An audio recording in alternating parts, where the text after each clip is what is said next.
The door that was never there. 3 nights ago, I found a door inside my apartment that had never existed before, and I swear if you ever discover a door that wasn't there yesterday, don't open it. My name is Ethan, and until last week, I believed ghosts were nothing more than stories people told to explain the unexplainable. I had just moved into an old apartment building on the edge of town after getting a remote job. The rent was unbelievably cheap, but everyone in the neighborhood avoided even looking at the building. Whenever I asked why, they simply said, "You'll find out." I laughed it off. The apartment itself looked normal old wooden floors, cracked walls, and a faint smell of damp wood, but every single night, exactly at 3:13 a.m., I heard 3 slow knocks coming from somewhere inside the walls. Knock, knock, knock. They weren't loud enough to wake the neighbors, but they were loud enough to make sleep impossible. I searched every room, checked every pipe, even blamed rats, but nothing explained those knocks. Then something even stranger happened. One morning, I noticed muddy footprints leading from my bedroom to the hallway. The terrifying part? They were barefoot, and they weren't mine. I lived alone. I cleaned them, convinced myself I was imagining things, but the next morning they returned. This time there were more of them, ending at a blank wall beside my bookshelf. There was nowhere else they could have gone. I pressed my hand against the wall and felt a cold breeze coming from the cracks. My heart started racing. Walls aren't supposed to breathe. I pulled the bookshelf aside, expecting nothing, but behind it was an old wooden door covered in peeling black paint. I froze. I had arranged that bookshelf myself when I moved in. There had never been a door behind it. At least, I was certain there hadn't. Yet there it stood, with a rusted brass handle and dozens of deep scratch marks carved across the wood, as if someone had desperately tried to claw their way out. Then, just as I reached toward the handle, I heard a whisper from the other side. It didn't say help. It didn't scream. It simply whispered my name, Ethan, and that's when I realized whatever was behind that door already knew who I was. For several seconds, I couldn't move. My hand hovered inches from the rusted handle, while that impossible whisper echoed in my head. Ethan! It wasn't loud. It sounded calm, almost welcoming. Every instinct told me to run, yet curiosity pulled harder than fear. I slowly turned the handle. The hinges groaned as if the door hadn't been opened in decades. Behind it wasn't another apartment or storage room.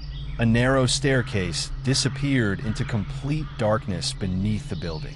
Cold air rushed past me, carrying the smell of wet earth and something rotten. I grabbed my phone, turned on the flashlight, and stepped down. With every step, the sounds of the city faded until all I could hear was my own breathing. Then my flashlight flickered. On the walls were hundreds of names scratched into the concrete. Some were faded with age, others looked fresh. My stomach dropped when I found one carved much deeper than the others. Ethan. My name had been there long before I ever moved into this apartment. Beneath it, someone had scratched a message with trembling hands. If you're reading this, you're already too late. Before I could understand what it meant, I heard footsteps above me. I spun around and shined the light toward the staircase. No one was there, but the door at the top slowly slammed shut by itself. The sound echoed like a gunshot. I rushed back up, pulling desperately at the handle, but it wouldn't budge. I was trapped beneath my own apartment. Panic set in as I searched the room for another exit. That's when I noticed something in the corner. An old cassette recorder sat on a dusty table, already playing. A man's terrified voice crackled through the speaker. If your name is Ethan, don't let it see your face. It becomes whoever opens the door. My blood turned to ice. The voice wasn't unfamiliar. I listened again and realized with horror that the man speaking sounded exactly like me. At that exact moment, footsteps echoed from the darkness behind me. Slow, deliberate, getting closer with every second. I raised my shaking flashlight toward the tunnel. At first, I saw nothing. Then 2 pale hands appeared around the corner, followed by a face that looked exactly like mine, except its smile stretched far wider than any human smile ever could. It stared at me without blinking and whispered, "I've been waiting for you to come home." The creature stepped out of the darkness slowly, as if it wanted me to see every detail. Its face was identical to mine. The same eyes, the same hair, The same scar above the eyebrow from when I fell off my bike as a kid. But there was something horribly wrong about it. Its smile stretched far beyond what any human face should allow, and its eyes never blinked. I backed away while keeping my flashlight fixed on it. The thing copied my movements perfectly, matching every step. Then it suddenly stopped and tilted its head. "You took longer than the others," it said in my voice. My stomach twisted. "What are you?" I asked. The creature's smile widened. "I'm what's left." Before I could respond, the cassette recorder crackled again. The voice that sounded like me shouted, "Don't listen to it. It lies." The creature instantly turned toward the recorder, and for the first time, its expression changed. It looked angry.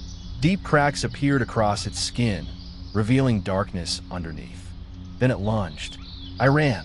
The tunnel ahead split into several passageways, and I threw myself down the nearest one. Behind me, I could hear its footsteps pounding against the concrete. The sound grew closer with every second.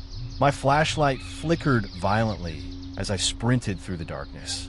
Suddenly, I saw another door. Without thinking, I burst through it and slammed it shut behind me. The footsteps stopped.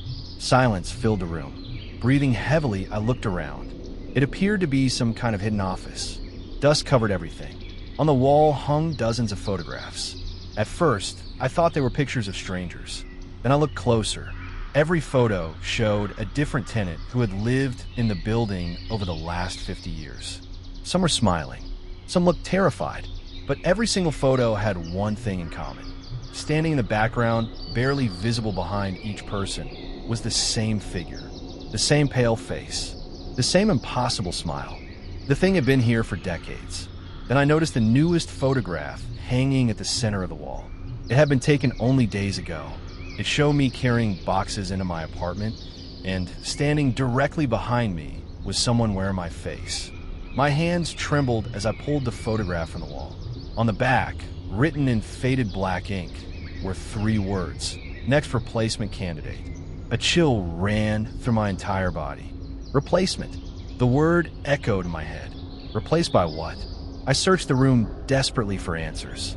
Filing cabinets lined one side of the office. Most were locked, but one drawer had been left slightly open. Inside were hundreds of documents: tenant records, police reports, missing person files. The dates stretched back nearly 70 years.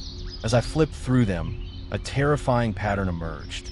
Every few years, someone living in the building disappeared without explanation. Witnesses always claimed the missing person had seemed different in the days before vanishing. More aggressive, more distant, as if they weren't themselves anymore. Then I found a yellow folder labeled Subject E47. My heart nearly stopped when I opened it. The first page contained my full name, birth date, childhood address, schools I attended, and details that no stranger should have known. The second page was worse. It listed events from my future, events that hadn't happened yet. One line read, "Subject discovers lower level completed." Another read, "Subject views archive room completed." Then I reached the final entry. Unlike the others, it wasn't checked off.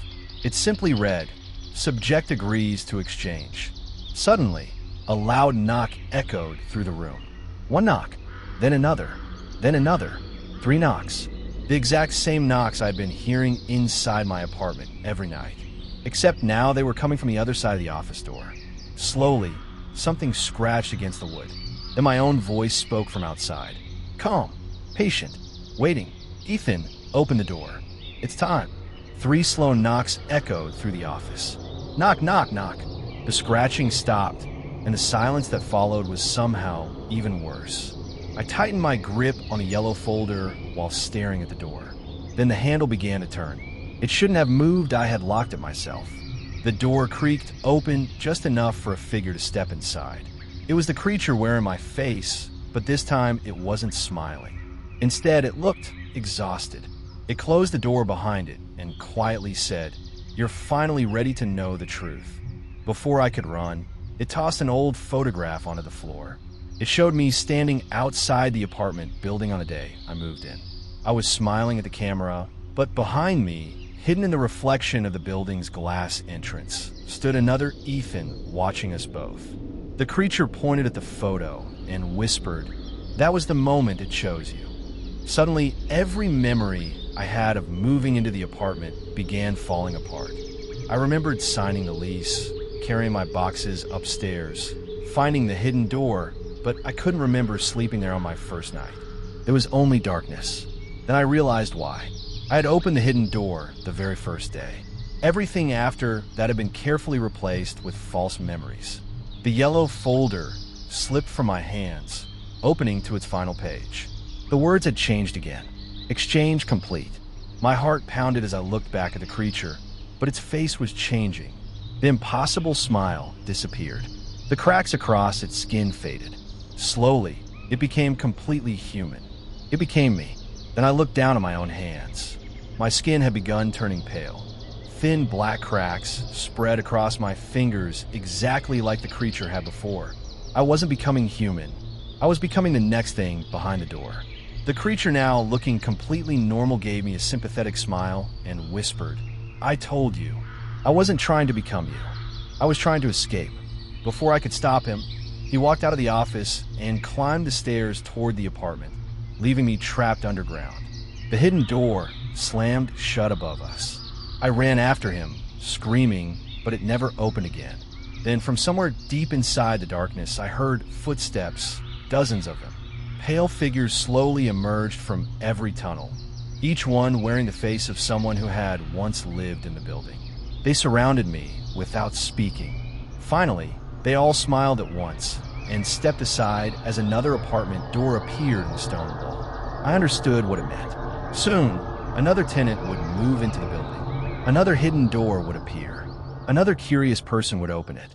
And when they did, I would be the one waiting in the darkness, whispering their name, just as someone once whispered mine.